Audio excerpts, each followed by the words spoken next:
મિત્રો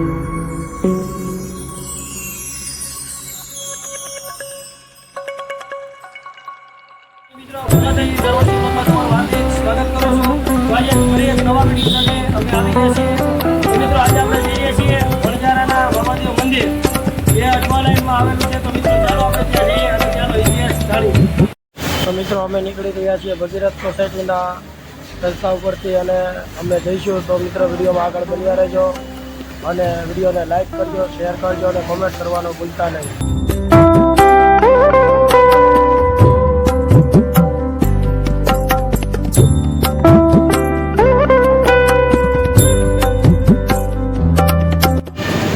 મિત્રો આ મંદિર છે બુદ્ધ ભવાની મંદિર, જે ગાયત્રી રોડ ઉપર આવે છે. અમે ગાયત્રીમાંથી નીકળ્યા છીએ એટલે તમને આ રસ્તાની માહિતી આપીશ. અને તમારે સ્ટેશનથી જવું હોય તો સ્ટેશનથી પણ તમને અઠવાલાઈન જવાની રિક્ષા પણ મળી જશે.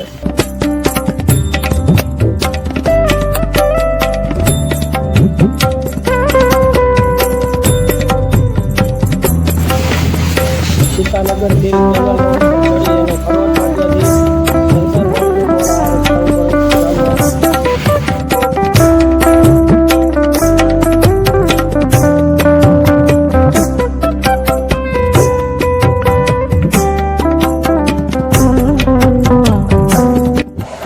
મજૂરા ગેટ જવા માટે આપણે સૌપ્રથમ ઉધના દરવાજાવાળા બ્રિજ ઉપર ચડીશું. સરદાર માર્કેટથી ઉધના દરવાજા માટેનો આ બ્રિજ છે, તમે જોઈ રહ્યા છો.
પહોંચી ગયા છીએ મજૂરા ગેટ. હવે મજૂરા ગેટથી અઠવાલાઈન જવા માટે જે સામે બ્રિજ દેખાય છે તે બ્રિજ ઉપરથી જવાનું હોય છે અને બ્રિજ ઉતરતા જ આપણે ડાબી બાજુ વળવાનું છે. તો તમને રસ્તો હું બતાવીશ.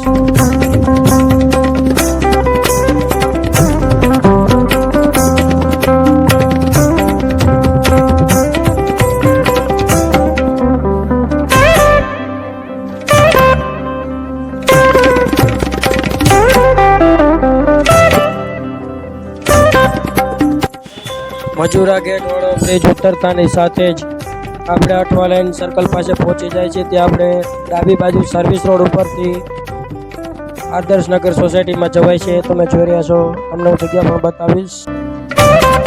મજૂરા ગેટથી આદર્શનગર જવામાં ડાબી સાઈડ આપણે વળી ગયા છે.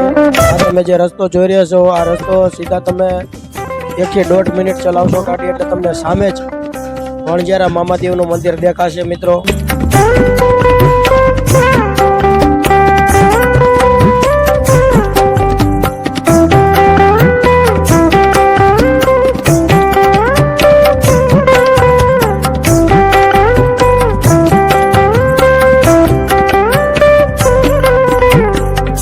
સામે તમે જોઈ રહ્યા છો વણઝારા મામાદેવનું મંદિર આવી ગયું છે. તો ચાલો આપણે મામાદેવના દર્શન કરીએ.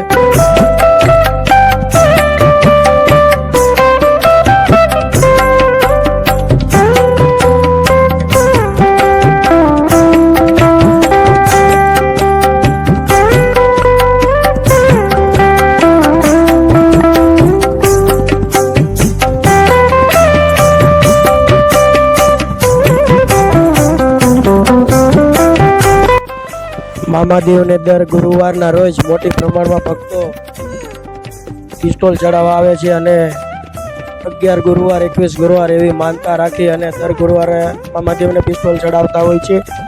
જેમના લગ્નમાં અડચણ હોય છે, જેમના લગ્ન ન થતા હોય તે ભક્તો વધારે આ મંદિરે આવતા હોય છે. અને આ મંદિર 130 વર્ષ જૂનું મંદિર છે. આ મંદિર પહેલાં આદર્શનગર સોસાયટીની અંદર આવતું હતું. અત્યારે આ મંદિર આદર્શનગરની સોસાયટીના ખૂણા ઉપર બહાર બનાવવામાં આવ્યું છે, જે તમને હું બતાવી રહ્યો છું. અહીંયા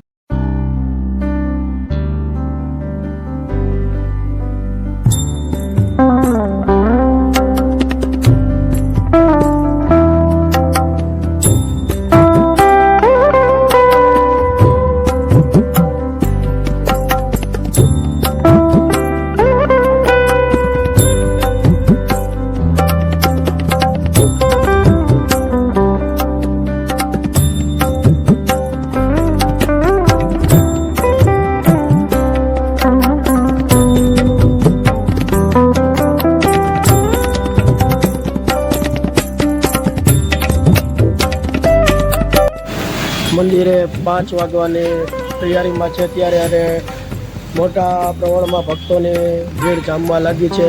તો તમે પણ જો આ મંદિરે ન આવ્યા હોય તો જરૂર ને જરૂર પધારજો.